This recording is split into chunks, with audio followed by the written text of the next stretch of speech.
Bonjour, monsieur. Bonjour.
Bonjour à tous. On va encore attendre un tout petit peu parce qu'il me semble que la dernière fois, on était beaucoup plus nombreux que cela. Donc, je vais attendre un petit peu que les gens se connectent avant de commencer.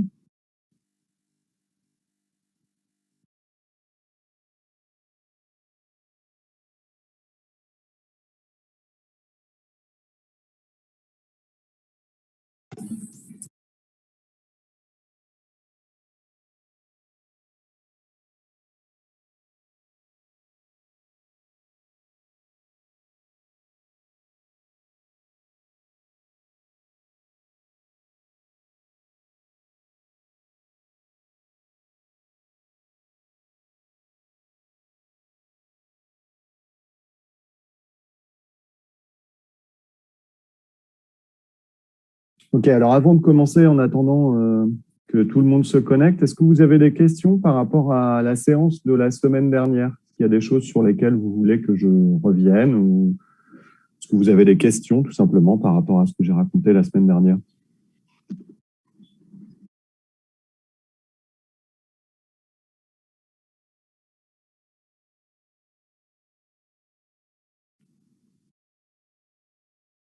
Pas de questions?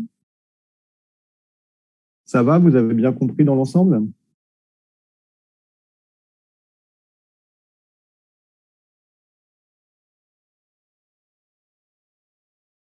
Vous m'entendez bien?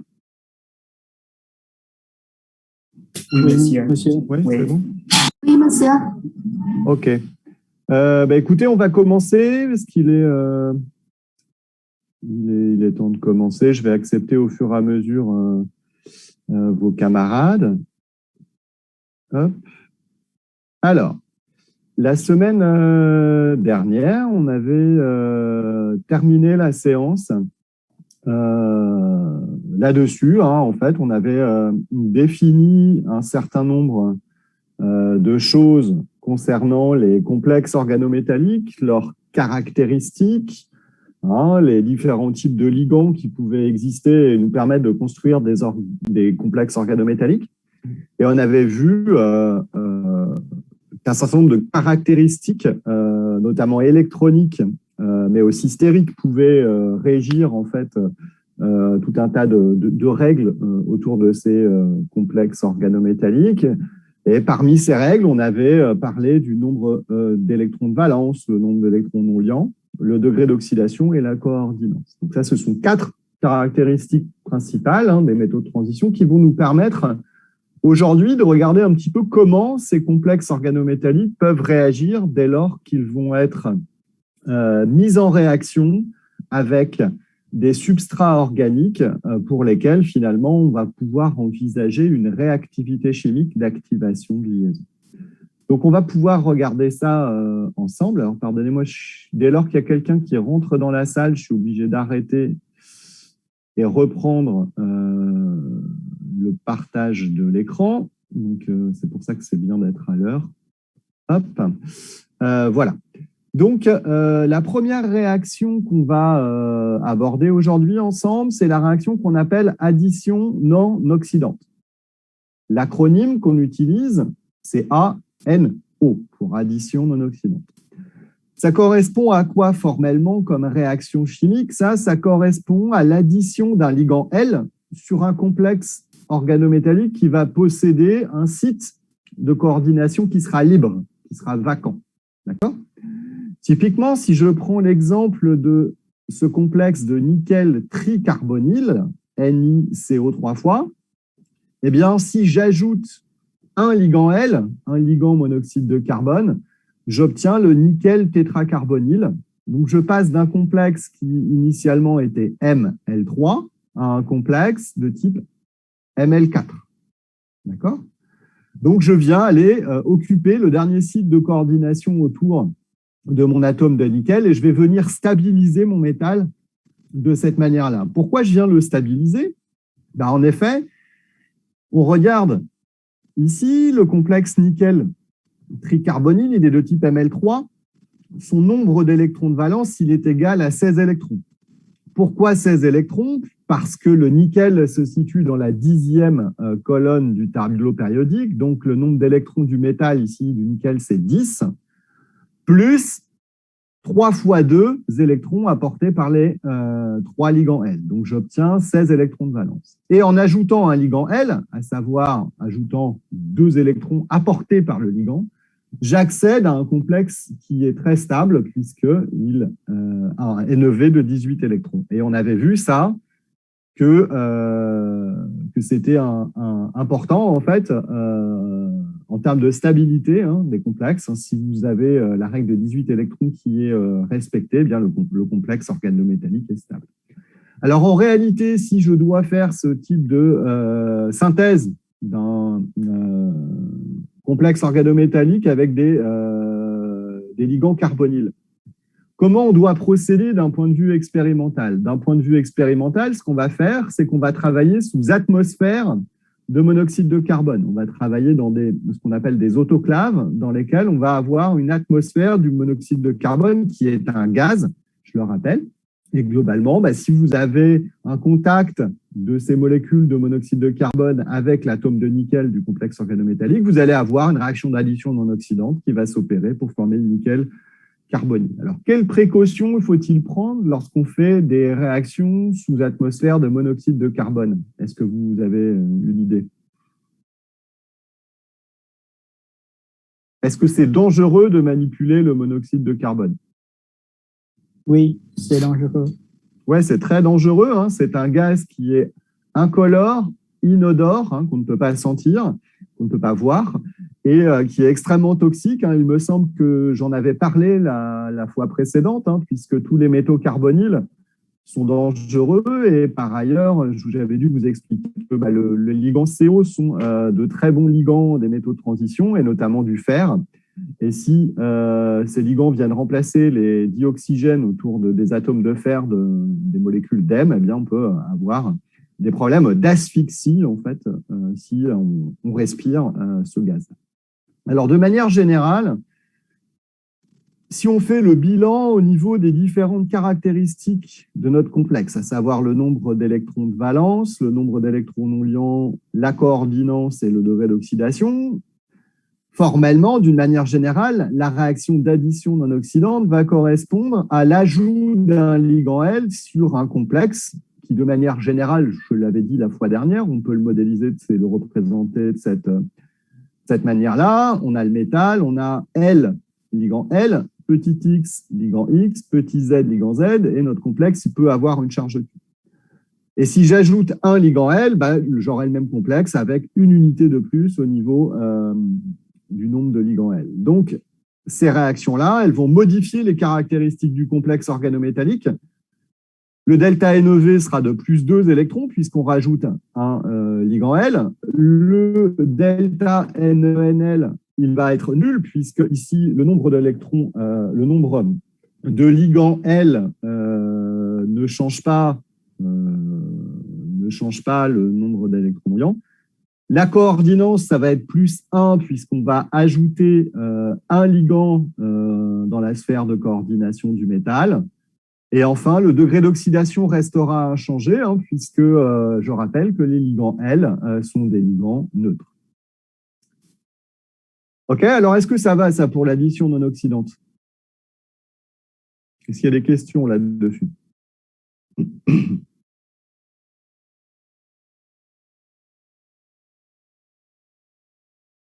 Alors, on appelle ça une addition non oxydante parce que, évidemment, on n'oxyde pas le métal dans cette réaction élémentaire. On a un delta DO qui est nul. Alors, la réaction inverse de l'addition non oxydante est une réaction qu'on appelle l'élimination non réductrice. Élimination non réductrice, l'acronyme, c'est ENR. OK? Ça correspond à la dissociation d'un ligand L d'un complexe. Donc, dans ce cas-là, à l'inverse de la réaction qu'on a vue tout à l'heure, eh bien, cette réaction elle permet de libérer un site de coordination autour du métal. Elle libère un espace autour du métal pour qu'un autre ligand puisse venir réagir avec le métal. Par exemple, si je prends l'exemple du palladium tétrakis, palladium Pφ3 4 fois, il y a 4 ligands triphosphine, mon complexe est donc de type ML4.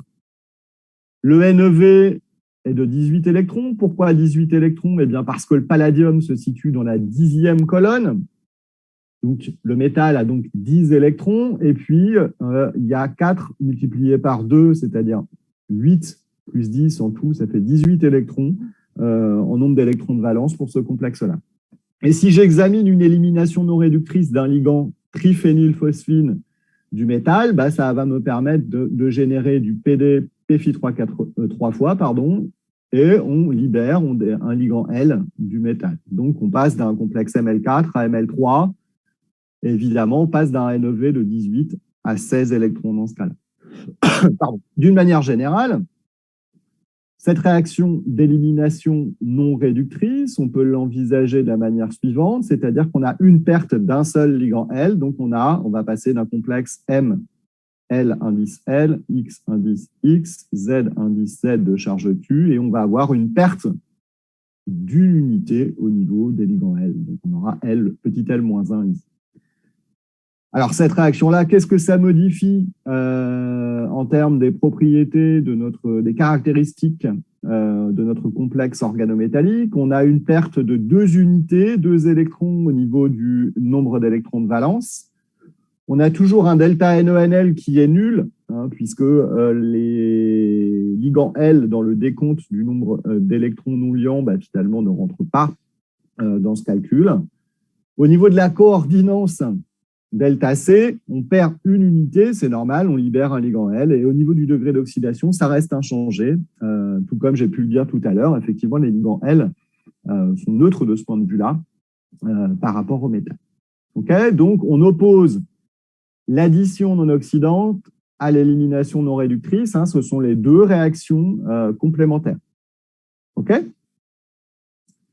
Ensuite, on va avoir ce qu'on appelle l'addition oxydante. Okay, donc on va noter AO ici. Cette addition oxydante, elle va correspondre à la rupture d'une liaison entre 2 atomes, que j'ai mis A et B ici, mais ça peut être 2 atomes, on verra quel type d'atome ça peut être. Ce sera la rupture de cette liaison-là qui sera évidemment provoquée par l'intervention d'un métal, et ça permettra de former 2 liaisons MA et NB. D'accord ? Le métal va casser la liaison entre notre enchaînement AB, on va créer 2 fragments. Ces fragments A et B, ils vont devenir à leur tour, à ce moment-là, des ligands X pour le métal, puisqu'on établira des liaisons covalentes entre notre métal et notre atome A et B. Okay. Donc, le complexe qui va subir cette réaction d'addition oxydante, il doit au maximum posséder un nombre d'électrons de valence de ces électrons. Pourquoi? Eh bien, parce qu'on va voir que dans cette réaction d'addition oxydante, finalement, on va avoir un delta NEV qui sera de plus 2. Il va falloir, évidemment, des complexes qui vont pouvoir subir ça, c'est-à-dire qu'un complexe qui aura 17 ou 18 électrons de base, il ne pourra pas subir d'addition oxydante, hein, puisque, je le rappelle, le nombre maximum d'électrons de valence que peut tolérer un complexe organométallique, c'est 18 électrons. Okay. Donc, si je prends un exemple concret, je prends ce complexe d'iridium. Hein, iridium, bis, triphénylphosphine, monoxyde de carbone et chlore, ici. Si celui-ci réagit avec une molécule de H2, eh bien, mon métal va casser la molécule de H2, de dihydrogène, pour former un dihydrure d'iridium qu'on va avoir ici. Et formellement, on va avoir toujours les mêmes ligands L, hein, Pφ3, ici, CO, le ligand chlore, et on va créer deux liaisons covalentes iridium, hydrogène ici. D'accord? Donc, au départ, ce complexe d'iridium, il a 3 ligands L, que sont les 2 ligands triphénylphosphine ainsi que le ligand CO, et il a un ligand X, qui est le ligand chlore. Donc, c'est un complexe de type Ml3X, ici. C'est un complexe qui a donc 16 électrons. Pourquoi il a 16 électrons? L'iridium, il est dans la 9e colonne du tableau périodique, il a 9 électrons de valence, hein, il apporte 9 électrons, pardon. Et après, si je fais le décompte, j'ai 3 fois 2, 6, plus 1, 7, 9 plus 7, ça fait donc 16 électrons pour ce complexe organométallique d'iridium. Maintenant, si je regarde le complexe qui a subi cette réaction d'addition oxydante, à savoir j'ai création de 2 liaisons iridium-hydrogène ici, je vais passer de Ml3X à Ml3X3. Je vais ajouter plus 2 ligands X dans l'histoire. Et j'aurai donc, si je rajoute 2 ligands X, j'aurai donc au final un complexe qui aura un nombre d'électrons de valence de 18. OK ? De manière générale, je vais avoir toujours mon complexe standard, hein, que je modélise ici de cette manière-là. S'il réagit avec une molécule pour assister la rupture de la liaison, ici entre les deux atomes A et B, formellement, je vais ajouter à mon métal 2 ligands X. Donc, je dois incrémenter ici un X plus 2, petit x plus 2 au niveau de mon métal. Ça a quoi comme incidence, ça? Ça a comme incidence que si je modifie le nombre de ligands X, au niveau du nombre delta NEV, je vais être à plus 2 électrons. C'est exactement ce que j'ai pu illustrer sur mon modèle ici, du complexe d'iridium. Ma coordinance, elle est aussi de plus 2. Je vais ajouter 2 ligands autour de mon métal, 2 ligands X. Okay. Le delta NENL de nombre d'électrons non liants, il va nécessairement changer parce que cette fois-ci, je change le nombre de ligands X. Donc, je vais passer à moins 2 électrons sur le delta NENL. Et le degré d'oxydation, ici, il va augmenter de 2 unités. Il va être de plus 2. Pourquoi? Parce que je rajoute 2 ligands X qui partagent chacun un électron avec le métal. Donc là, je vérifie bien, j'ai un delta DO qui est non nul, qui est de plus 2, donc j'ai bien une réaction qui oxyde le métal. Donc c'est bien pour cela qu'on appelle ça une addition oxydante. Alors typiquement, l'exemple qui est choisi ici n'est pas choisi par hasard. À votre avis, dans quel type de réaction on peut rencontrer ce type de transformation-là, qui est ici la réactivité du H2 avec de l'iridium? Dans quelle transformation de la chimie organique ça peut être rencontré, ce genre de réaction? Dans les réactions d'hydrogénation. Tout à fait, dans les réactions d'hydrogénation catalytique. hein, qui sont des réactions de réduction, notamment alors avec le palladium, le rhodium, l'iridium, le platine, avec beaucoup de métaux de transition, ça fonctionne. Eh bien, vous allez avoir des catalyseurs qui vont être mis dans le milieu réactionnel, des catalyseurs organométalliques, comme ce catalyseur d'iridium, qui va réagir avec le dihydrogène, qui est un gaz, qui va être l'espèce réductrice. Pourquoi? Parce que ces hydrures d'iridium, ici, ce sont eux qui vont pouvoir réagir avec un alcène, par exemple, pour subir une réaction de réduction en alcane. Ça, on y reviendra plus tard sur les détails, mais effectivement, cette réaction d'addition oxydante est une étape clé dans les mécanismes réactionnels des réactions de réduction, des réactions d'hydrogénation catalytique, par exemple. Alors, est-ce qu'il y a des questions sur cette réaction élémentaire d'addition oxydante?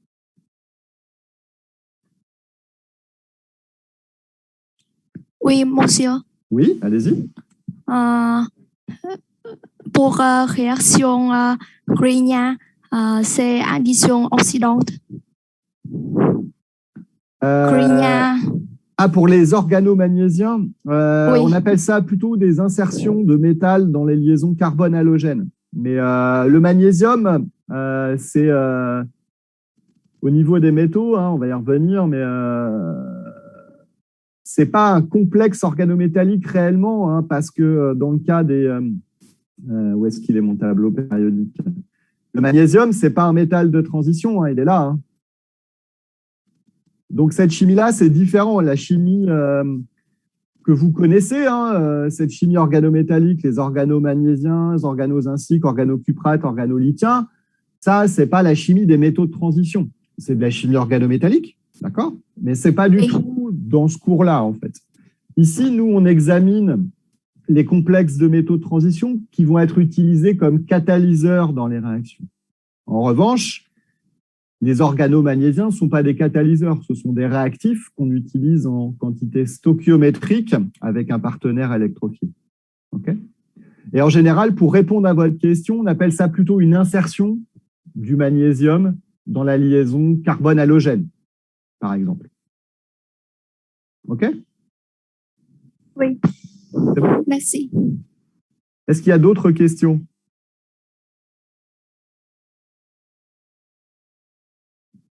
Sur cette addition oxydante. Ça va?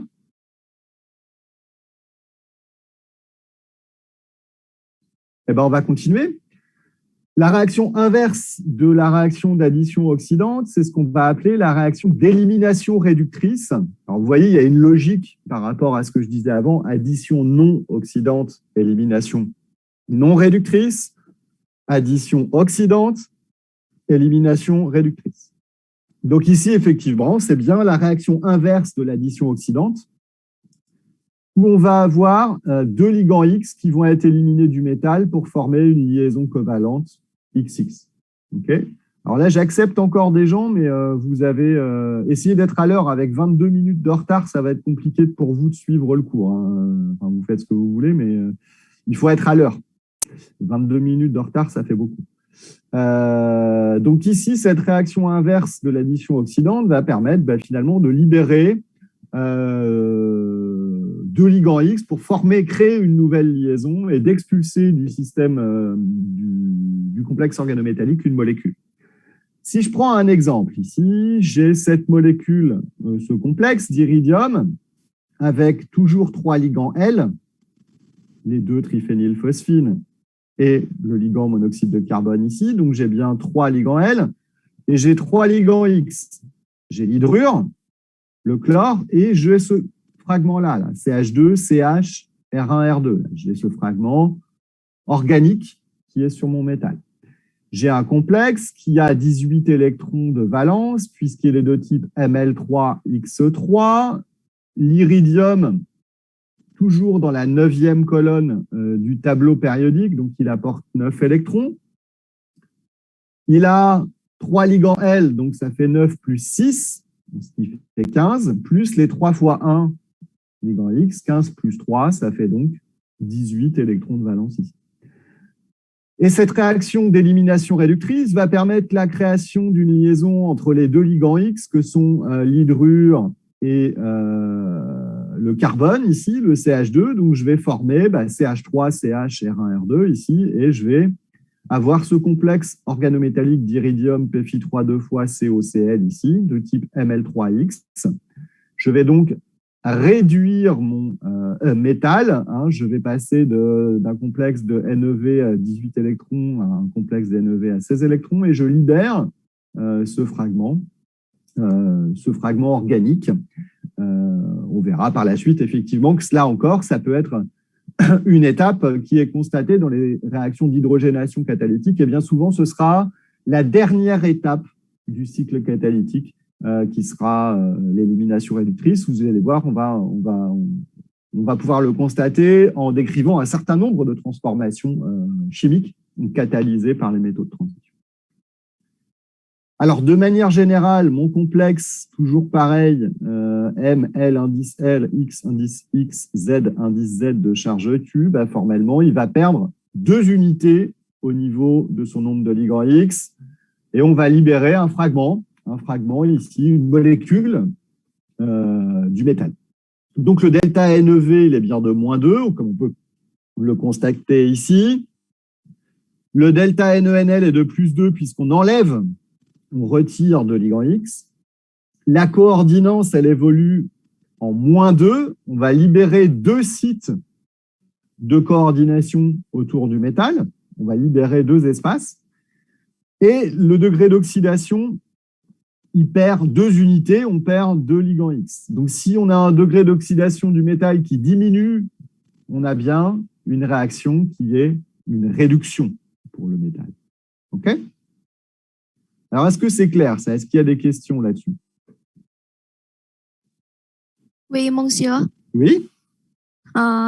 Existe-t-il une stéréoselectivité parce que je trouve que pour les complexes blancs carrés, les isomères trans ne subissent pas de élimination réductrice. Oui. Alors, c'est une très bonne question. Alors, les aspects de stéréosélectivité, j'en parle pas cette année. Vous en parlerez au niveau M2.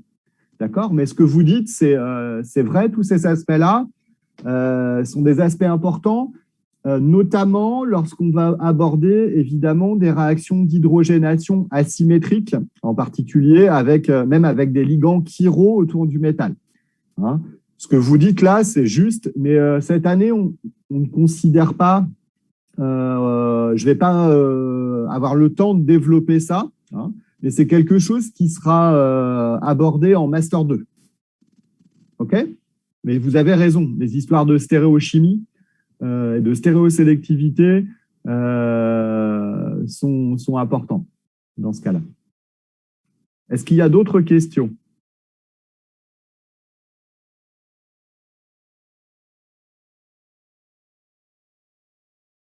Là-dessus, sur addition oxydante, élimination réductrice.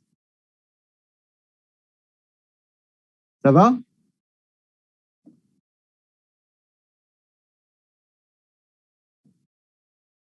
Alors, si ça va, on continue. Une autre manière, une autre réaction fondamentale de la chimie organométallique, des complexes de métaux de transition, c'est ce qu'on appelle le couplage oxydant. Alors, attention, ici, couplage oxydant, c'est C.O en grand. D'accord? Alors là, je peux faire peut-être une petite pause. Pourquoi c'est important de faire la différence? En chimie organométallique, vous allez avoir C.O, ça veut dire couplage oxydant. OK. Vous allez avoir CO, c'est le monoxyde de carbone.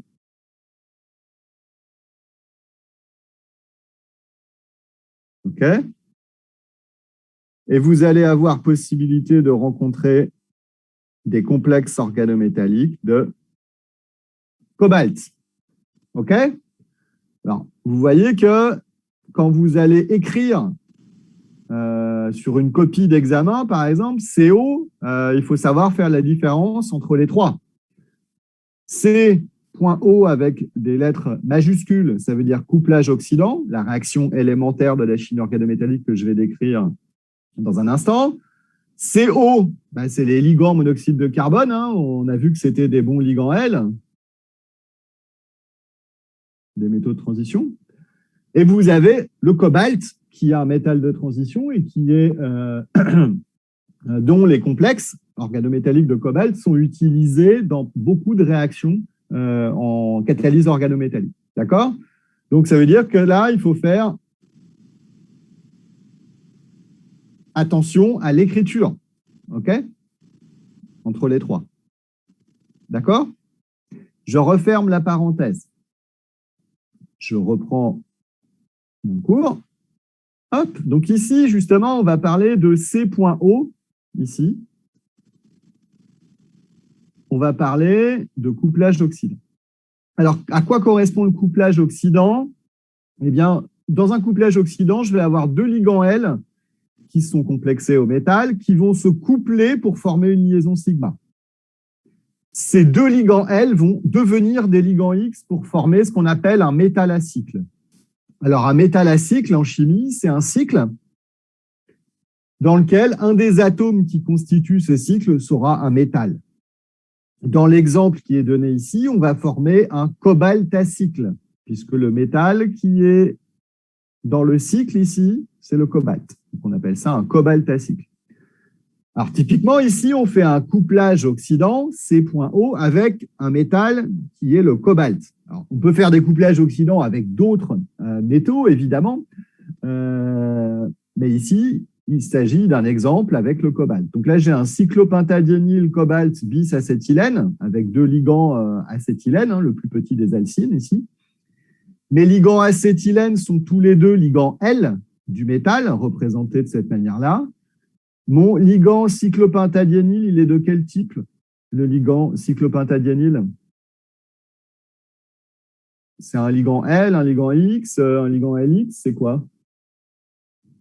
C'est L2X. C'est L2X, tout à fait, dessiné comme ça. Donc ça, c'est L2X, ça, c'est L. Ça, c'est L. Donc au total, on a un complexe organométallique de type ML4X. Le cobalt, lui, il est dans la 9e colonne du tableau périodique, donc il a 9 électrons, plus 4 fois 2, plus les 8 électrons apportés par les ligands L, on arrive à 17, plus 1, on a un complexe donc qui a 18 électrons ici. Okay? Mon couplage oxydant va correspondre à la création d'une liaison sigma, donc ici, entre deux atomes de mes ligands L. Donc, je vais créer une liaison sigma ici.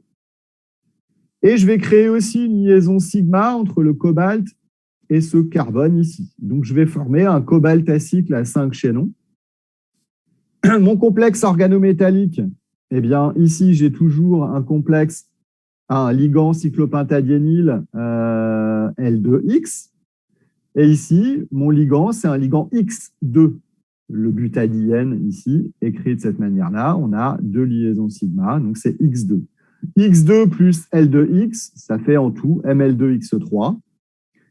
Si je fais le décompte du nombre d'électrons de valence, j'ai toujours les 9 électrons apportés par le cobalt, plus 4 par les ligands L, donc ça fait 13, plus les 3 apportés par les ligands X, j'arrive bien à 16 électrons. OK? Donc ici, j'ai une réaction chimique où deux ligands L deviennent ligands X du métal. Mais ce qui est important de regarder là-dedans, c'est que finalement, ici, ça veut dire que par rapport à deux fragments alcynes, ici, c'est des molécules d'acétylène, ce sont des alcynes, je peux créer une liaison carbone-sp2, carbone-sp2 grâce à l'interaction de mes alcynes avec le métal. OK? Donc, au niveau bilan, qu'est-ce qui se passe ici? Je perds deux ligands L, mais je gagne deux ligands X. Dans le bilan, au niveau du décompte des électrons, ça va avoir pour impact que le NEV, je vais perdre 2 unités. Le NENL, je vais perdre 2 unités. La coordinance, elle reste la même. J'ai le même nombre de sites occupés autour de mon métal. Et mon degré d'oxydation, il va être de +2 parce que je rajoute 2 ligands X autour du métal. D'accord ? Donc, c'est bien un couplage oxydant puisque j'ai un delta DO qui est positif ici. OK ? Est-ce qu'il y a des questions là-dessus ?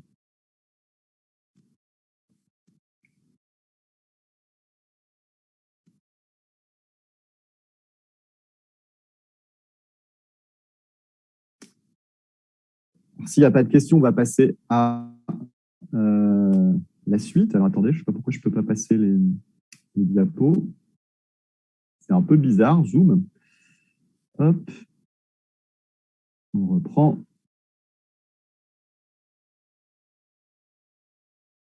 OK. Donc, on va pouvoir passer à la réaction inverse du couplage oxydant qu'on appelle le découplage réducteur, DR.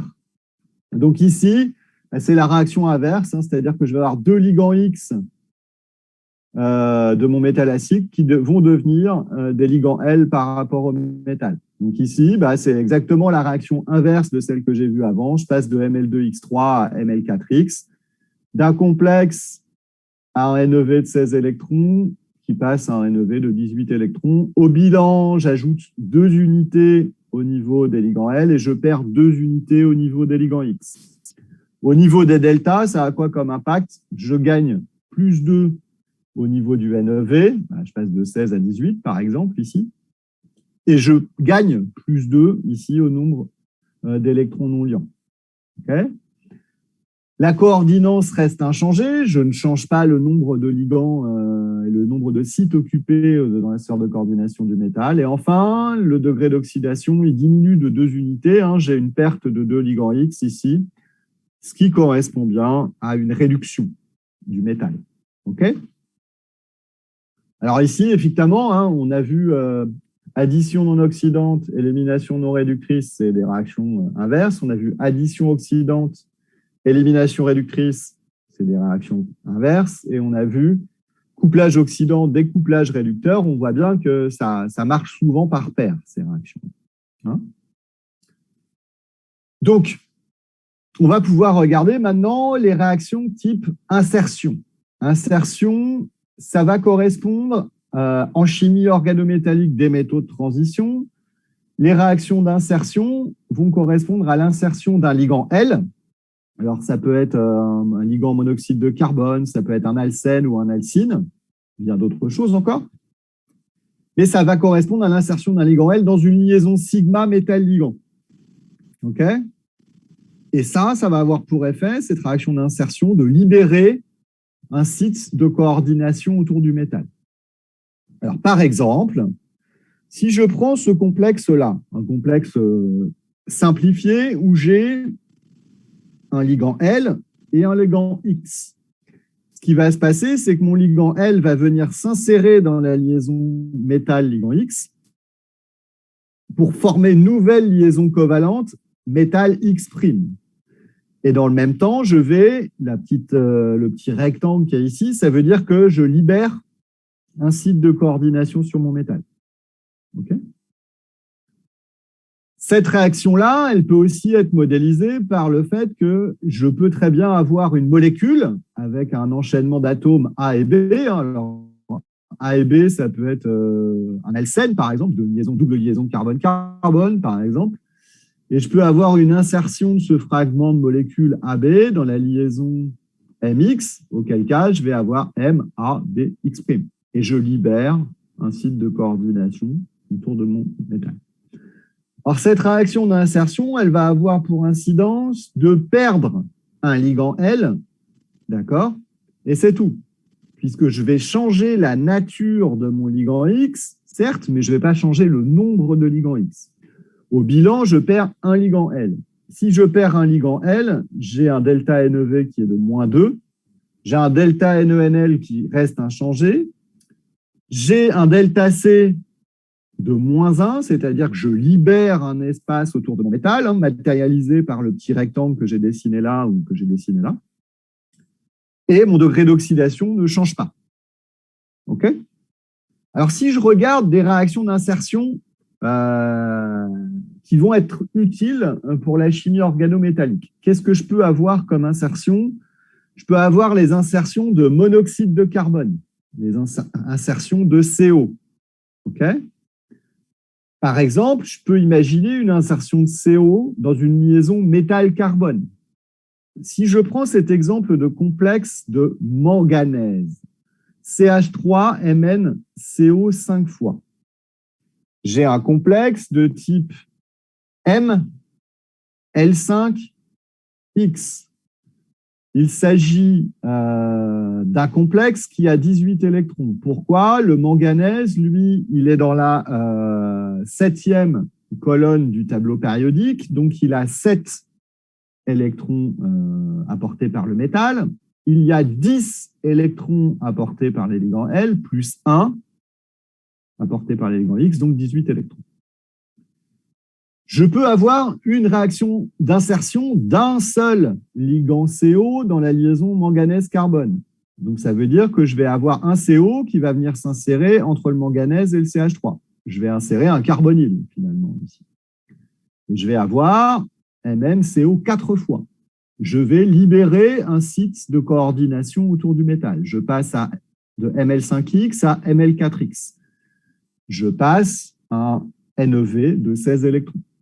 Je perds 2 unités au niveau de mon NeV.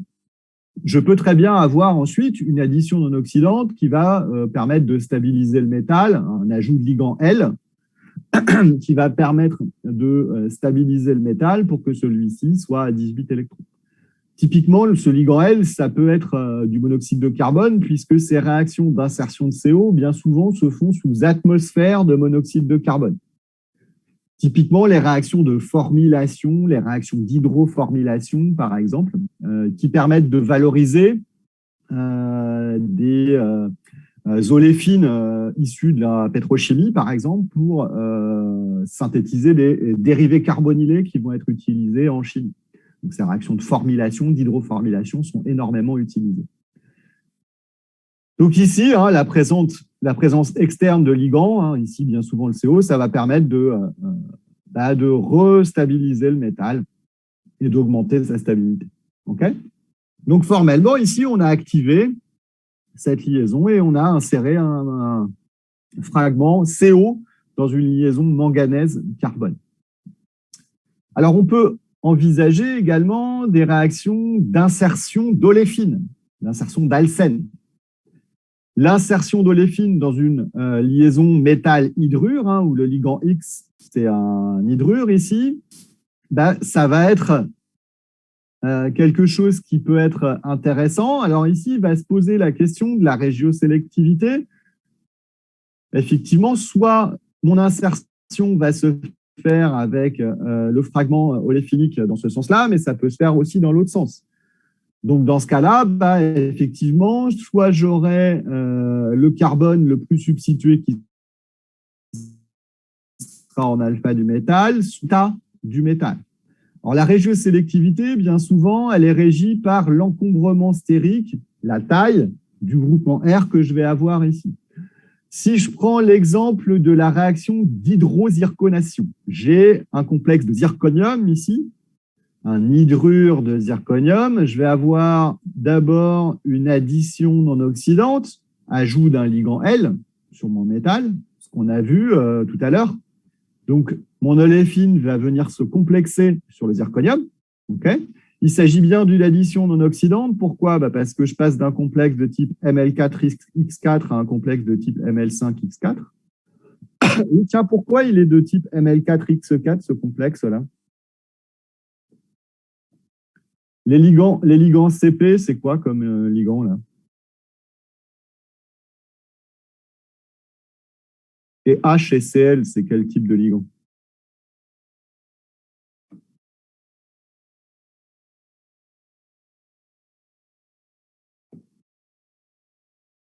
H et Cl, c'est quel type de ligand?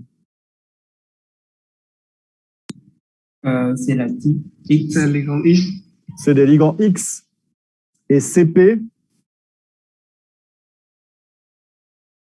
Ender. Con L. Ender. L2 tout seul, Ender. X2. L2X, Ender Oui, X. oui. L2X, mais il y en a deux, hein, donc ça fait ML4X4 en tout. Hein.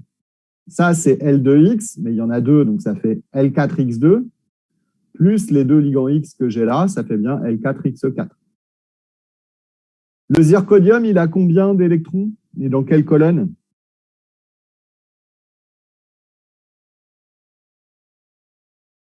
Dans la colonne 4, il apporte 4 électrons, plus les 4 ligands X, ça fait 8. Plus les 8 électrons par rapport au ligand L, ça fait bien 16 électrons. L'addition non oxydante, je rajoute un ligand L, je rajoute un seul ligand L, je passe à un complexe Ml5X4. Et la réaction d'insertion, celle qui nous intéresse, c'est l'insertion d'oléfine. On voit bien que l'insertion de mon oléfine dans la liaison zirconium-hydrure, ici, se fait avec ce carbone-là qui va se lier au zirconium et celui-ci qui va se lier à l'atome d'hydrogène. Pourquoi? Parce que dans ce sens-là, j'ai un substituant ici terre-butyl.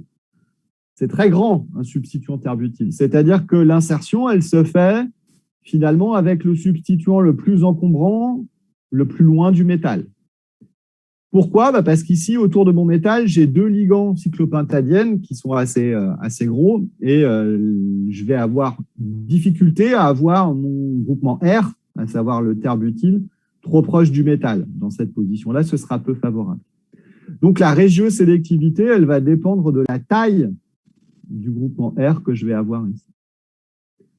Alors, encore une fois, ici, tout à l'heure, on parlait des réactions de réduction et d'hydrogénation, par exemple.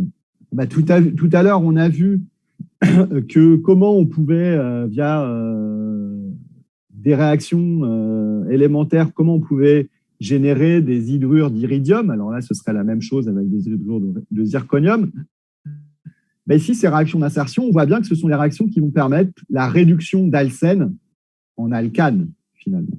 Okay, donc, on verra bien que ces réactions d'insertion, elles sont fondamentales lorsqu'on va s'intéresser aux réactions d'hydrogénation catalysées par les métaux de transition. Alors, est-ce qu'il y a des questions sur ces réactions d'insertion là?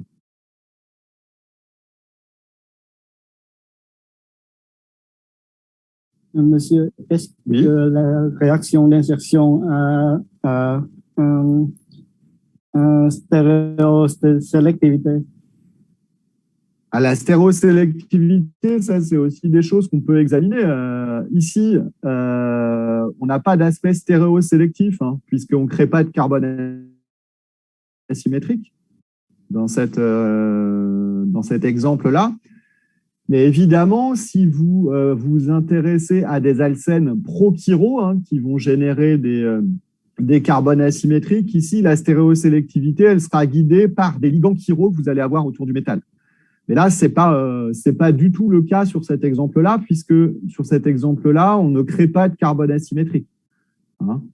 Après élimination réductrice, ici, on aurait CH2, terre-butyl. Il n'y a pas de carbone asymétrique sur la molécule. Donc, sur cet exemple-là, on n'aurait pas nécessairement d'aspect de stéréosélectivité. On pourrait en avoir un s'il y avait un substituant autre qu'un atome d'hydrogène ici. OK? Monsieur, Oui. pour R et pour exemple, CO, ester, Un ester, ouais. oui, hydrogène lié, c'est lié carbone, situé avec R et Non, on aurait aussi. Vous voulez dire que si à la place du terre-butyl, j'ai un ester ici, c'est ça? oui. Eh bien, j'aurai un accepteur de Michael. Hein, c'est-à-dire que j'aurai possibilité, mon hydrure, il fera une addition à 4 assez facilement. Donc, l'insertion se fera aussi dans ce sens-là, avec l'ester à la place du terre-butyl. Exactement pareil. Au niveau des densités électroniques, vous serez dans une situation favorable pour avoir ce qu'on appelle aussi comme des additions de Michael, finalement, en position terminale de vos oléfines. Ouais. Oui. Est-ce qu'il y a d'autres questions?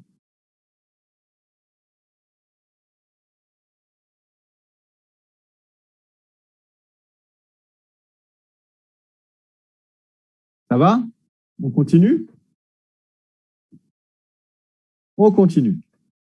Alors, on va examiner maintenant la réaction inverse de cette réaction d'insertion, maintenant qu'on a compris un peu comment ça marchait, ces insertions d'oléfine et de monoxyde de carbone. On a traité quelques exemples. Hein. Il y en a d'autres, évidemment, des exemples, mais ici, j'ai choisi volontairement des exemples simples. La réaction d'extrusion, elle correspond à la réaction inverse de l'insertion. Elle a lieu sur un complexe qui doit obligatoirement posséder un site de coordination libre autour du métal. Alors, c'est la réaction inverse. Hein. J'ai un site de coordination vacant, j'ai mon complexe X' là, qui va extraire finalement un ligand L du métal. Alors, ça peut être, comme on l'a vu tout à l'heure, un enchaînement d'atomes AB qui va s'extraire du métal pour devenir ligand L ici. Donc, de manière générale, hein, ici, on voit bien qu'on va avoir un gain d'un seul ligand L. On va ajouter un ligand L dans ce process-là. Alors, ces réactions-là, si j'ajoute un ligand L, je vais avoir un delta NEV qui va passer à plus 2 ici. Hein, je vais ajouter les 2 électrons de mon ligand L. Un delta NENL qui va être resté inchangé, delta C de plus 1 parce que je vais occuper le site de coordination qui était vacant autour du métal, donc je vais augmenter la coordinance de 1. Et le degré d'oxydation ne change pas au niveau du métal puisque je fais ajouter seulement un ligand L. OK ? Alors ces réactions d'extrusion, on peut les examiner. Hein. L'extrusion de CO, c'est un peu ce qu'on a vu tout à l'heure. On va avoir, par exemple, une cétone, un fragment carbonyle ici, qui peut être décarbonylé. Alors, comment ça peut se passer si je pars d'un complexe qui a 18 électrons? Ce complexe MnCO 5 fois avec ce ligand acétyl, CH3CO ici, c'est un complexe à 18 électrons. Pourquoi 18 électrons? J'ai 5 ligands L, un ligand X qui est là, c'est ce ligand X. Mon manganèse, il a toujours 7 électrons apportés par le métal, plus 1 ligand X, ça fait 8, plus les 10 électrons apportés par les ligands L, on est à 18 électrons. Je le rappelle, pour qu'une réaction d'extrusion puisse avoir lieu, il faut qu'il y ait un site de coordination vacant autour du métal. Si j'ai un complexe à 18 électrons, ça veut dire que j'ai 0 site de coordination vacant, libre, autour du métal. Donc, la première étape qu'il va falloir opérer, c'est une décomplexation d'un ligand CO, une élimination non réductrice qui va permettre la libération d'un site de coordination autour du métal ici. Donc, je vais passer d'un complexe MnCO 5 fois à un complexe MnCO 4 fois. D'un complexe Ml5X à un complexe Ml4X. OK ? Je passe d'un complexe de 18 à 16 électrons. Ici, dans ce stade-là, je peux avoir une réaction d'extrusion qui peut s'opérer. Cette réaction d'extrusion va nous permettre d'avoir ce complexe méthyle, manganèse, pentacarbonyle. OK ? Et là, on retrouve bien un complexe à Ml5X à 18 électrons. OK ? L'extrusion d'oléfine. Ça, c'est quelque chose qui est une réaction importante dans la chimie organométallique et notamment la chimie du palladium. plus communément, dans la chimie d'extrusion d'oléfine, on appelle ça une réaction de bêta-élimination. Par exemple, si je prends ce complexe de palladium bistriphénylphosphine diéthyle, CH2, CH3 ici, ok? J'ai des fragments alkyles palladiés. J'ai un complexe de type M, L2, X2. Les groupements éthyles sont des ligands X. Le palladium, il est dans la 10e colonne du tableau périodique. Il a 10 électrons, plus les 4 électrons apportés par les ligands L, je tombe à 14, plus les 2 électrons apportés par les ligands X, je suis à 16 électrons. Si j'établis une élimination non réductrice, je vais tomber à un complexe à 14 électrons, MLX2. Je vais libérer un site de coordination autour de mon palladium. Okay, et on appelle ça des réactions d'extrusion d'oléfine, dans ce cas-là, des réactions de bêta-élimination. Pourquoi? Le carbone qui est lié directement au métal, ici, je vais le numéroter alpha. Et celui qui est après, le carbone suivant, ce sera bêta.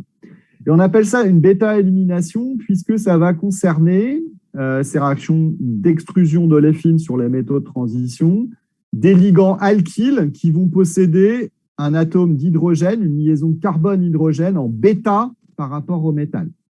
Et cette réaction de bêta-élimination, finalement, va conduire à la formation de cette hydrure de palladium avec l'oléfine, ici, qui sera liée en tant que ligand L au palladium. Okay, et donc, j'obtiendrai ce type d'espèce-là. Alors ici, j'aurais bien un complexe de type ML2X2, M, L, L, X, X, donc ML2X2. Palladium, il a 10 électrons, plus les 4 électrons des ligands L, ça fait 14, plus des 2 électrons du ligand X, ça fait bien 16 électrons. Okay, donc ça, c'est ce qu'on appelle les réactions d'extrusion et plus communément les réactions de bêta-élimination en ce qui concerne les ligands carbonés saturés des métaux de transition. OK? Donc, typiquement, je ne peux pas faire d'extrusion si j'ai justement juste un ligand méthyle ici. Si j'ai que un CH3 et que je n'ai pas CH2, CH3, je ne peux pas faire d'extrusion. Il me faut nécessairement un atome d'hydrogène en cette position. Et typiquement, je peux prendre un autre exemple sur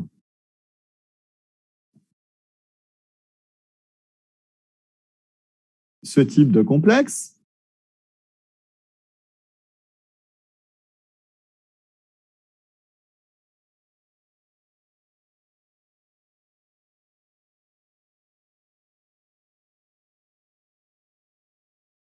Est-ce que sur ce type de complexe, je peux faire des réactions d'extrusion?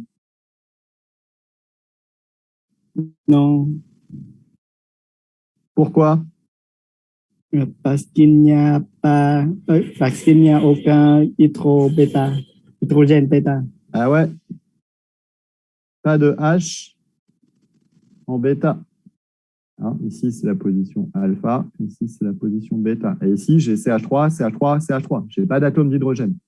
Donc, ça veut dire que ces composés-là, bien qu'ils disposent de ligands carbonés saturés, ne peuvent pas subir de réaction d'extrusion. OK? Donc, ça, ce n'est pas possible. D'accord? Alors, est-ce qu'il y a des questions sur ces réactions d'extrusion pendant que je suis là?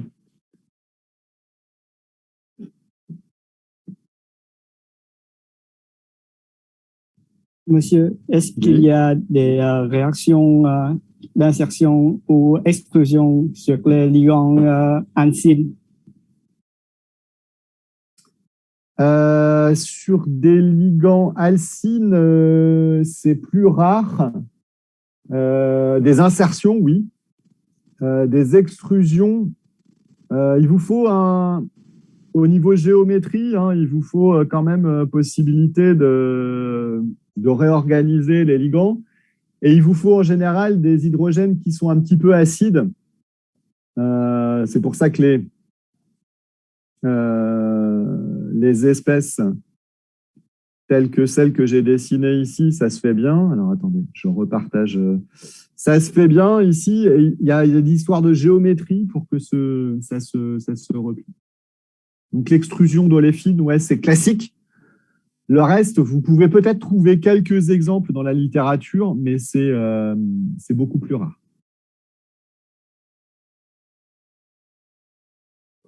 Alors, est-ce qu'il y a d'autres questions sur ces réactions d'insertion et d'extrusion?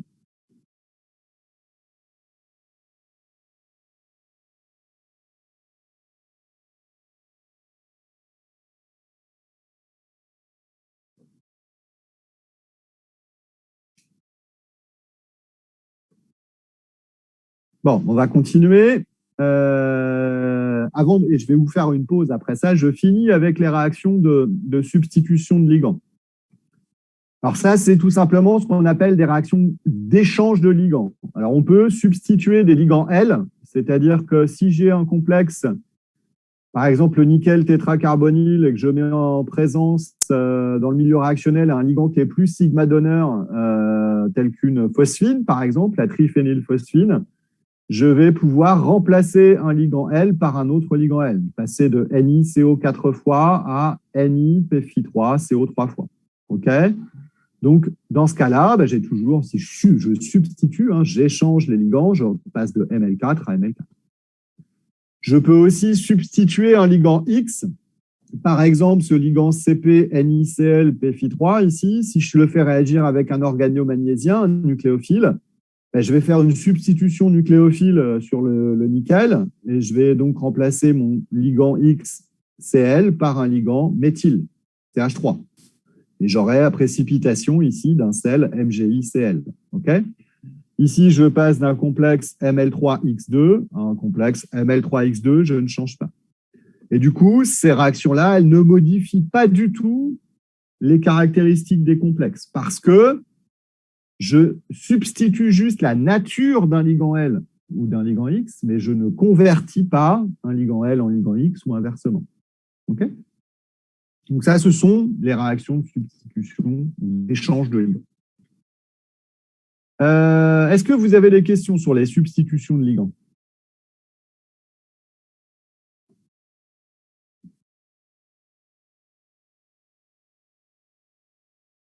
Ça va?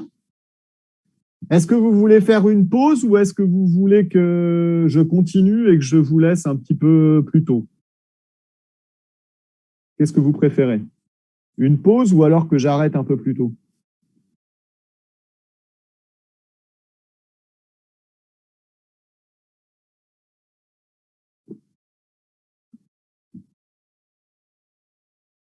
Qu'est-ce que vous préférez? Est-ce que vous voulez faire une pause ou est-ce que vous voulez que je vous lâche un peu plus tôt?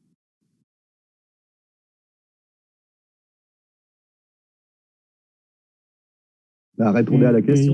Je voudrais continuer et reste et finir plus tôt. Ouais, parce qu'il est tard chez vous. Est-ce que tout le monde est d'accord avec ça? Oui. Ouais. Oui, monsieur. Donc on continue et puis j'arrêterai plus tôt, comme ça vous serez libérés. Parce que chez vous, il est quelle heure là? Il est 21h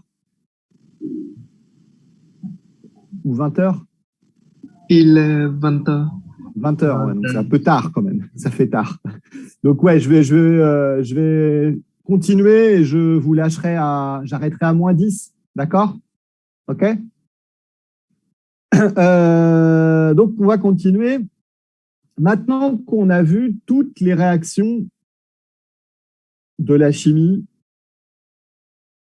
organométallique, d'accord? Les réactions fondamentales des complexes organométalliques en synthèse,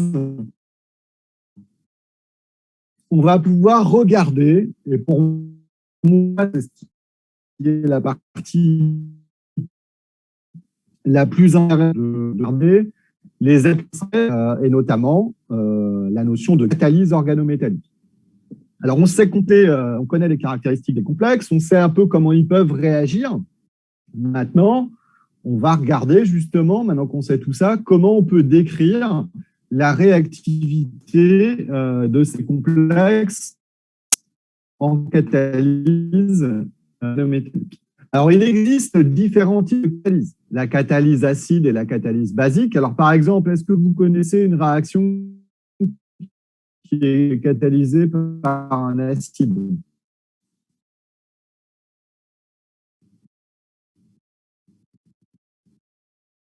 La réaction Friedenthalь, catalysée par un acide Lewis. Ouais, vous êtes par un acide de Bronsted plutôt. Est-ce que vous connaissez des choses? Plus, par exemple, est-ce que vous connaissez des réactions en chimie organique qui sont catalysées par des ions H+. Il n'y a pas de piège, hein. Réaction, peut-être une des premières réactions qu'on voit en chimie organique. Des réactions